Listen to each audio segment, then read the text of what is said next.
All right, Alexis, we just had a fantastic conversation with Annamarie Diamond. We did. Which sounds like an artist or a singer, but it's not. It's one of our ops coordinators out in Southern California in Vegas. She's had a tremendous career, so I'm anxious for everybody to get a chance to listen to her. Yeah. But had some good comments on diversity and inclusion, women in leadership, and just her journey, which was fabulous. So this is our first one with masks, and we've been joking with each other on our mask choice, which I'm sure everybody has had a chance to try different masks. You went with the bandana. I did. The bandit look. I did. Yes. And then I'm wearing one that looks called like the toucan. It's like a beak, and it kept hitting like this. I don't know if people can hear it. It kept hitting the microphone. So if you hear that during the episode, I truly apologize. Yeah. Wow. This episode was pretty colorful for both of us. Yes. Yeah. Yes. So make sure you spend the time and please don't listen to me and Alexis. Wait, what? At all. But just scroll through our parts. And then get to the Annamarie responses, because her responses are fabulous. Yeah, so they thank her for thank her for the time. Yeah. But here it is. Here we go. Annamarie Diamond. That's right. And cue music. I was thinking, Annamarie, we were talking before this started. You have like that name. You could be in show business. Oh yeah, you could do so much with that name. Yeah, isn't that amazing? Yes, absolutely. You could see that in lights, Annamarie Diamond. Yeah. When you were younger, what did you want to be when you grew up? Truck driver. Okay, that was my goal. That would also be great. Driver? It's a great name for a truck driver. Great. Yes, that is a good name for a truck driver. That was the goal when I was little. Right. I liked pumping gas. Thought people looked cool when they were pumping gas. Yeah, so there you go. Thought, truck driver, go across the country, pump gas constantly. Look cool. So my youngest daughter, that would be on her list too. Be a truck driver. All right, so Annamarie is in California today? Where are you at today? I am in Riverside, California today. Okay. Yeah, I know Riverside well. So Annamarie runs, she's an operations coordinator for Southern California and the Vegas markets. And so she supports all of those stores and does a great job. But she's done a lot of different things. So anxious to have her. For those of you that remember Adonis, the conversation we had with Adonis, Adonis was the ops coordinator up in Chicago area in Indianapolis. So similar type role, or same role. And really anxious to kind of talk through your career and all the opportunity that we have. Before we get into that, you moved from Oklahoma to all the way to the West Coast. How's that transition been like for you? It's been good. I'm used to this dry heat, which has been nice to go back to because I grew up in Arizona. So it's a little bit of coming back home. So it's been great. Yeah. Where? And we say Arizona. Where in Arizona?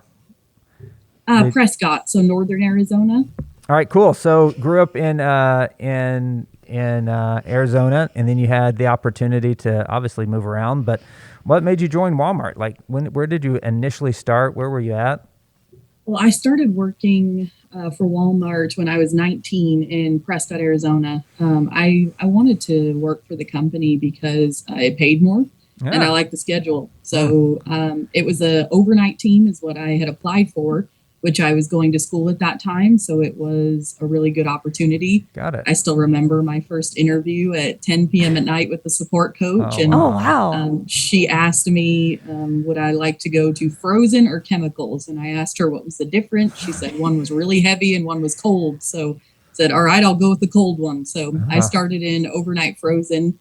And that was 17 years ago now. Wow. Isn't that amazing? Did you start full-time or part-time? I was full-time to begin with. Yeah, so you started off full-time. Okay. Yeah. So was in that store in Prescott for about 5 years. I went from an overnight stalker to a bakery department manager to an assistant manager in that same facility. Wow. Which was great. A lot of good experience, great associates in that facility. After I was in Prescott, I ended up going to Kingman, Arizona to be a co-manager there. Sure. So spent a couple of years. That's where my little bit of experience with Vegas, first times I had ever been to Vegas was living in Kingman. Yeah, so sure. Awesome store there. I went to El Paso after that because I had an opportunity to run stores. I had forgotten that. Yeah. Yes. So I was a neighborhood market manager or store manager there for about 6 months. And then the super center down the road became open. So I was in that store for several years, 964. El Paso's fantastic. Absolutely loved it there. Great associates. Great people. Yeah, I was in there for several years and then I was a developmental market manager in El Paso as well. And then ended up in Little Rock as a neighborhood market manager. I was in that area for about a year. And then was asked to go to Tulsa to help with developing that market, growing that market there for neighborhood markets. And I was there for the last 5 years. So before joining Region 57 and coming back to the Supercenter side. That's amazing. What opportunity, to be able to see the country and at the same time get to experience a lot of different things. On all of those moves, were those ones that you sought out yourself, or is it more people coming to you asking you to, like, what got you from Arizona to El Paso? So the Kingman move, so going from Prescott into Kingman was one that I sought myself. And then I was open to store manager movement, but those were leadership coming to me. So every move after Kingman was leadership coming to me and saying, hey, we think you need to do this. And I've thought about that a lot over the years, how much opportunity the company has given me. You hear news article stories, you hear where people feel like they don't get the same opportunities as females, as people in different workplaces. And I have never felt that way in 17 years with Walmart. I think that in some cases it's almost I've almost felt like, hold on, time out. I need to think about this for just a minute. I've been so lucky to have so many people surrounding me in my career that have recognized that I can do more and asked me to do more. And very thankful, very, very thankful that I decided to come this way. That's great. If you think of all those different positions, which are the ones that you look back on and say, hey, that one really developed me? Like, I learned a lot when I did that. I think each one of them has had their own challenges, wins, all of it. I think the one that developed me the most would be working overnight. First off, as a stalker, you're learning. As a stalker, I learned about the company, all the ins and outs. But when you go to be an overnight assistant manager, and since I was an overnight assistant in the same store that I worked on the night crew with, it was definitely a big challenge and learning experience on how do you lead teams that you worked with at an hourly level. So interesting. That experience there, and then going to be a co-manager later on the overnight shift.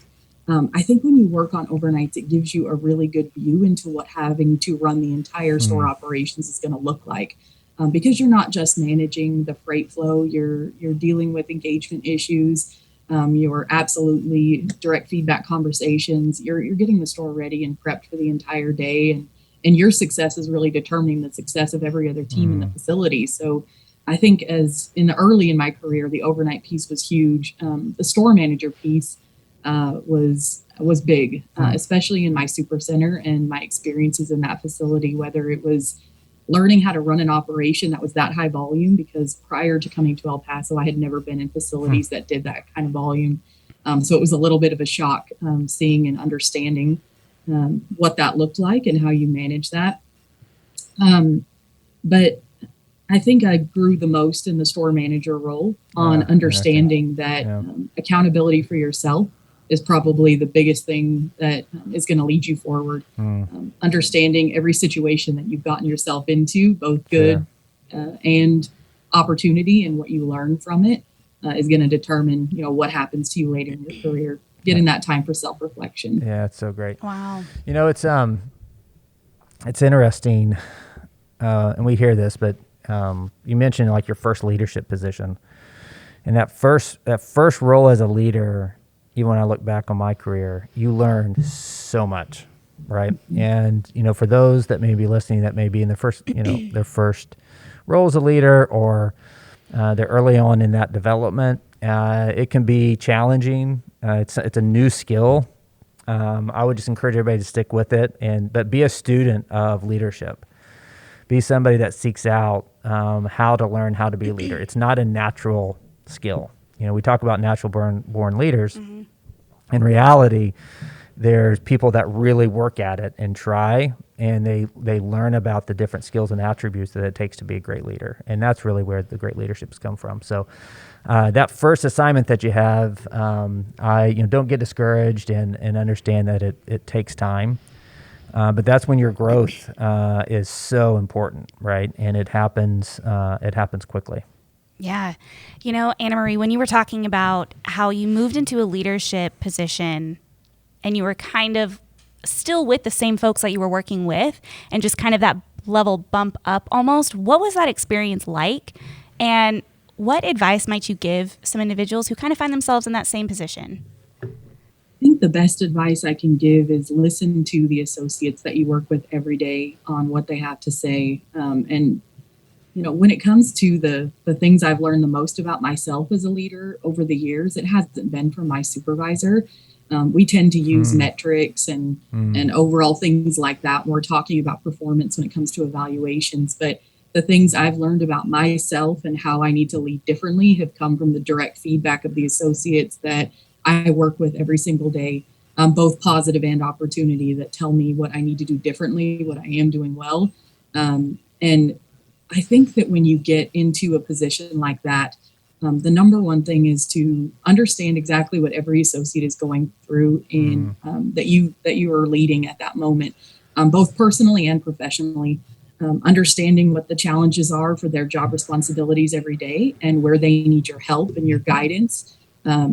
I think earning their trust is a very important thing. So meaning what you say and following up to it is extremely important, especially when you are in a role like that where I had worked side by side with these associates. It was looking at me as, what are you going to bring to the table? How are you going to be different? And there's definitely challenges. So we knew you, we knew what you did. So we're going to try to push the button a little bit in certain ways and see, kind of test to see what you're going to do. And being fair, consistent, constant direct feedback, I think are very important things when you're in a new leadership role, and especially in that sort of a situation. When you first started, how big was your team? Just I know you may not remember the exact number, but like how many people did you supervise right off the bat? So on the overnight crew, I had anywhere from 15 to 20 associates on a nightly basis. It was a lower volume super center, so it wasn't a huge crew. And so if you think about that, so 15 to 20 associates, you pick up so many skills when you're doing directly like that. Mm-hmm. And then now Annamarie has responsibility, just for people to understand scope and scale. There's probably 40 to 50,000 associates in the region, something like that. Yes. So you go from your first job where you're picking up all of these skills and you're learning how to, and it's probably some of the best leadership training that you could have is that frontline leader. Mm-hmm. To over her career of 17 years as she's grown. And it's probably been, you've been with the company 17 years, but since that first leadership role, it's probably been 12 years, something like that, 12, 14 years, something like that. Yes. So in those 12 or 14 years, she's gone from supervising 15 to 20 to now 50,000. Right? And you think about that transition that you go through, but probably the skills that you picked up at the very beginning still work and still are usable in the job that you have today. Obviously, you pick up new skills as you go, but you never forget those first frontline leadership skills. Definitely true. When you were looking at the new store structure and how it works now, you have a lot of people that are there, a lot of resources, whether it's your coach, your store lead, your store manager, operations manager, neighborhood markets to reach out to when you need advice and assistance. But you just have to have courage in what you're doing and know that you have your ducks in a row. You've done all your research, you've observed, you've given the best advice and direction to the team, and then you have to go for it. I think that piece was probably the scariest thing for me as a new leader, and something over the years that it gets better with practice. It gets better with time. I know it seems like a simple message, but it really is probably the hardest thing we deal with on a day-to-day and week-to-week basis is how to have open, honest conversations all the time. And for the associates and management that you work with to understand that this isn't coming from a place of wanting to attack you or make you feel poorly. This is about me being vested in your success and me wanting you to move forward with the company and feel comfortable every day that you're going to come in and know what your job responsibilities are and how to perform the best. So that's right. Yeah. Man, I was just starting to think about, all the conversations that you have with people that you work alongside and how it's a little bit different than when you step into that leadership role. And then you kind of have to think about, how do I form these questions? How do I form feedback? How do I interact with this person now that I am their supervisor? I think reflecting on what you're going to say before you say it helps, and then getting straight to the point. Not a lot of fluff. So I get, as a person and as a Walmart associate, I want someone to give me direct feedback immediately. I don't want to hear, a lot of different things leading up to the feedback. Just say it and then let's talk about it. You know what I mean? So that way we're not having to skate around the issue. And I think, as a team lead, a coach, whatever position that you happen to be in with the company, when you're going into these conversations, think about what you want to say before you say it, but start out with whatever the point is and then move on from there. And always make sure that you are finishing the conversation around that associate success and that we're having this conversation for that reason. Yeah, feedback, you have to learn how to take feedback and to grow. You also have to learn how to give feedback so others can grow. And it's a skill that sometimes, you think it's, negative, or because there's also positive feedback where you can say, hey, you're doing this really, really well, and you're trying to encourage associates and any individual that you may be leading to continue down that path, right? And so it's those honest conversations that are so, so important in leadership roles, which is fantastic. Cool. What's the most fun thing you've done in California since you moved there? You've been there about a year now? Yeah, it's coming up on it. Man, I was telling my boss the other day that I'm in California constantly, and all I see is Walmart stores. I don't do anything else in California. So, but I had an opportunity to take my kids to the LA Zoo and Oxnard, some areas where they got some of the ocean, beautiful things. So, but I think just seeing Walmarts in California is extremely fun. They are unlike any Walmarts I have ever been in, and in California, they come in 2, 3, 4 floors sometimes. Right. Lots of elevators and basements and all sorts of elevators. Things. Yes. I hadn't spent a lot of time in California prior to this. And it's very interesting to learn how many different people live in California. It's amazing. That's huge awesome. Group. Yeah, it's great. Yeah, it's a lot of energy too in California, just in general. But even in our stores, the associates bring so much energy to what they do, which is so much fun. They do. It's a great group. It really is. It's so much fun to be a part of. Yeah. So you said you had kids. How many kids do you have? I have 2. I have a 12-year-old daughter and a 9-year-old son. Oh. How are they adjusting? Such a fun age. How are they going from Tulsa to Vegas? How are they adjusting? Yeah. Well, they feel like they're drying out like a sponge. 5 years and 5 years in the humidity, and then you go to this kind of dry heat is definitely different. So, but they love it. They really do, especially all the sunshine. And there's been an extreme amount of rain here in the past couple of months, which has been interesting. So it's been nice for them, makes them feel a little bit more like home, but they really like it, like the school system here, and they're actually about to start school on Monday, so very excited for that. Wow. Oh man, already. So your kids are 9 and 12, and I'm assuming you do a lot of traveling. Yes. What's that been like? Because I know that we've had a lot of conversations around wellness and kind of taking care of yourself. And, sometimes it's a balance of priorities, like what kind of takes up, your time right now, what takes up your time a little bit later. And how are you kind of working through that? What's been the best thing for you from a wellness perspective? I think when you are home and when I am with my kids, it's I'm with them 100%. So when I need to work, I work. And when I need to be with them, I need to be with them. It's about making sure that I have the right priorities on my time and that it's the most valuable possible when I am with them. I think that being able to do all of this with the company has really helped set an example for them of what they can do and what their opportunities are going to look like as they get older if they'll commit with the company for this long. But they know that when they need me, they can call me when I'm on the road and when I'm traveling. They enjoy my stories about the stores. They enjoy me bringing stuff home.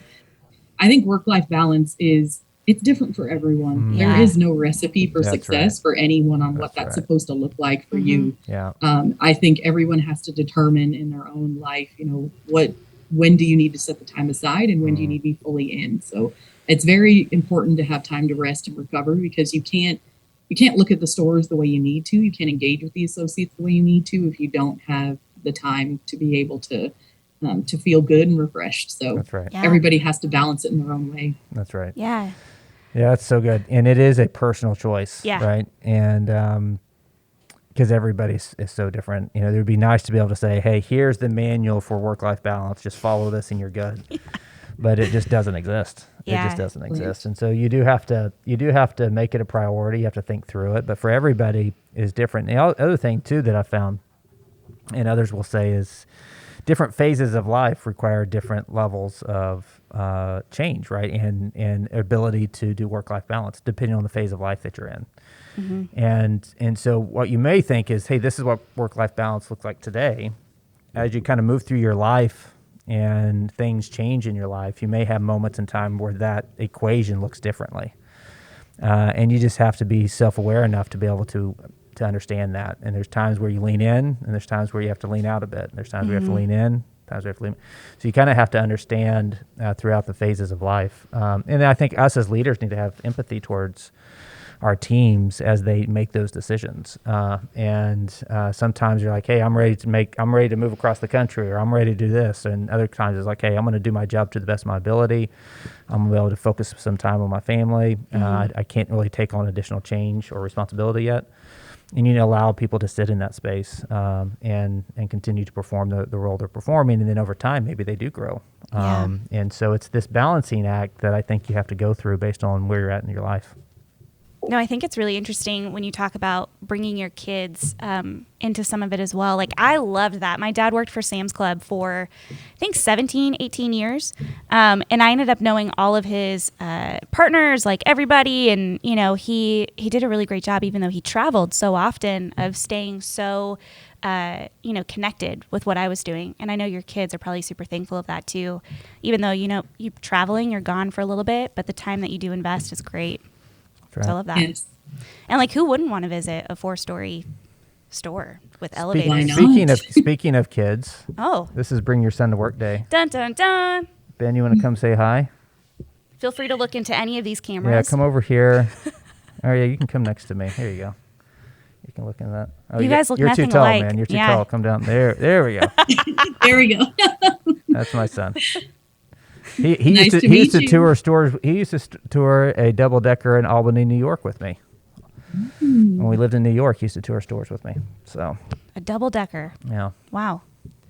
that's a 2-level. I assumed Okay. with the double, Yeah. but I was just like, is there a bus that I don't know of? Awesome. I haven't said it all episodes. I think I've said it already too many times. One thing I thought we could also ask you, and it would be good to get your perspective on this, is the advice that you would give female leaders in the company as they're growing. You've kind of touched on this a little bit, but what advice would you have specifically for our female leaders that are wanting to do more? They have extreme amount of capability and capacity, and they're excited about a career, but they may not know exactly where they want to go with it, or they may not know what the next step is, or how to take hold of it. What advice would you give them, or for those who may be listening? It's a great question. So I think it's really important that we see females in all levels of leadership within the company. It's important that we have a voice of everyone at the table. What my advice would be is that you're looking at where you are in your career and your life, and whether it's the right time for you to move on and to go to something new. And again, like I said before, I don't feel like there's any part in Walmart where female leadership is not welcomed, right. or feedback from females is not welcomed. It is.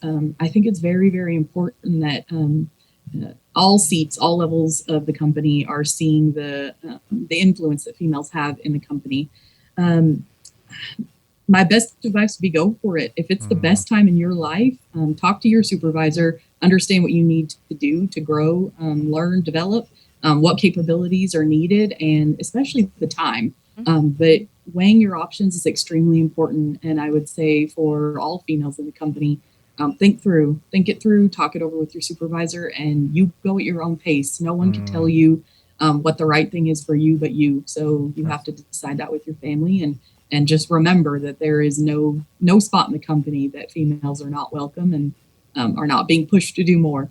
Yeah, that's fantastic, Annamarie. That's great advice. For we talk a lot about inclusion and how to build an inclusive environment. In fact, our team leads are going through a course right now called Inclusive Leadership that we're putting on, and it is not only it's just obviously a priority across the country and a priority at Walmart, but when it comes down to a tactical approach, like how do you do that? It's easy to say, but sometimes it's hard to create an environment across the team where everybody feels welcome, and you have to really focus on it. It has to be you have to actively try to work on it. But how have you created an inclusive environment, whether that's as a market manager, a store manager, your current role? What are some tips and tricks that you have to make sure that everybody feels like they have a voice no matter who they are on the team? Constantly looking at your talent bench, your strength, to know who's on it and is it the right associates on there.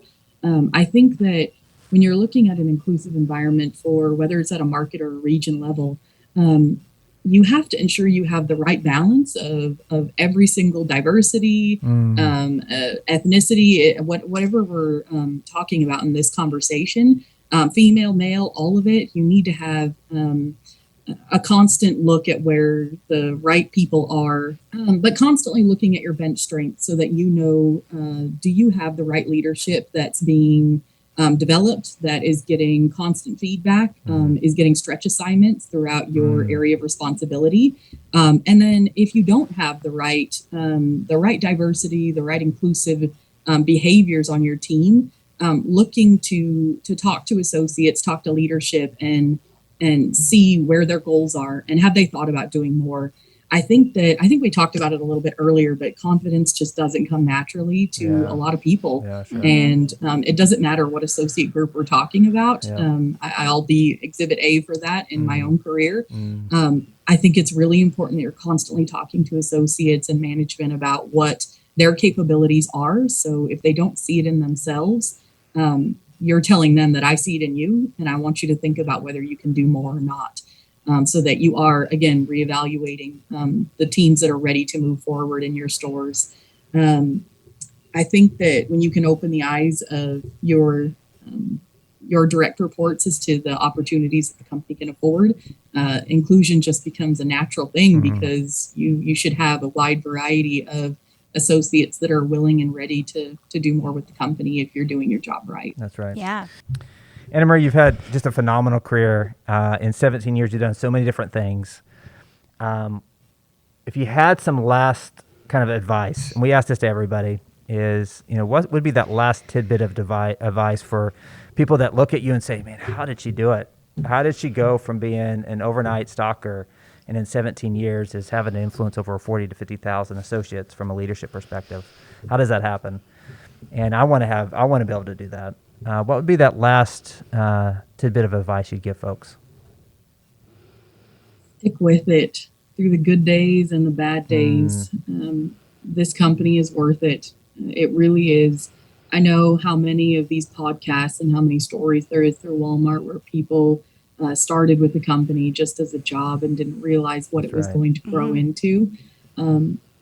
I see a lot of people that are jumping constantly from job to job looking for the next biggest thing, the next best thing, and didn't find their place in that job that they were in. But I promise you that it's in this company if you'll stick with them.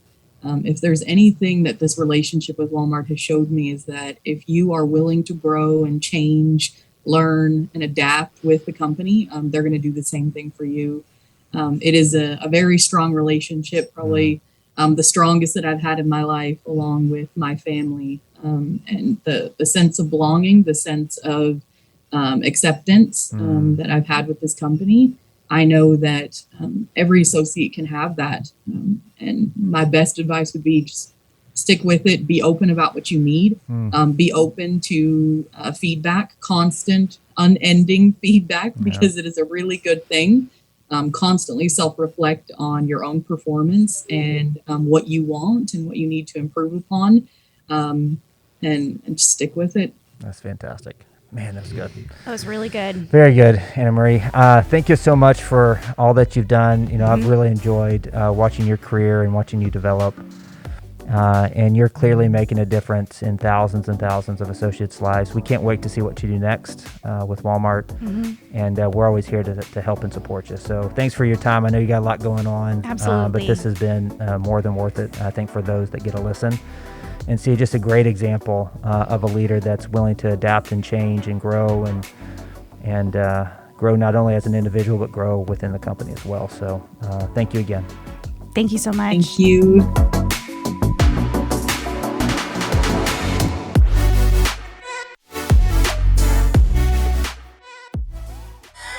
Okay, here we go. All right. So one of the things that has come up a lot. There'll be a snort in the middle of it. The good thing is this question has to do probably with this whole situation we're going through. Great. All right. So it's come up a lot. You got it totally back. I'm so